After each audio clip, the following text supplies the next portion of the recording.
নমস্কার বন্ধুরা, ভিলেজ ফুডে আপনাদের সকলকে স্বাগত জানাই। আজকে বানাবো কোকোনাট মিল্ক শেক। তার জন্য একটি নরম নারকেল কেটে নিয়েছি। নারকেলটা ছাড়িয়ে নিয়ে একটি মিক্সি ব্লেন্ডারে দিয়ে দিলাম। আগে থেকে একটি ডাব কেটে রেখেছিলাম, ডাবের জলটা ফ্রিজে রেখে দিয়েছিলাম। এবার ডাবের জল আর নারকেলটা বেশ ভালো করে ব্লেন্ড করে নিয়েছি।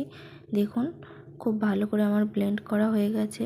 এটা আমার একটু ছোট হচ্ছিল, তাই জন্য আমি একটা বড় ব্লেন্ডারে দিয়ে দিলাম। আগে থেকে আমি 1 পো দুধকে ফুটিয়ে হাফ করে রেখেছিলাম, সেই দুধটার কিছুটা অংশ দিয়ে দিলাম আর দিলাম কিছুটা চিনি। আপনারা মিষ্টিটা পরিমাণ মতো বুঝে দেবেন, দিয়ে বেশ ভালো করে পেস্ট করে নেবেন।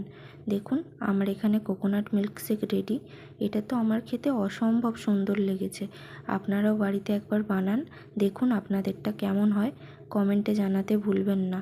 যাওয়ার আগে একটি লাইক করে দেবেন। চ্যানেলে নতুন হয়ে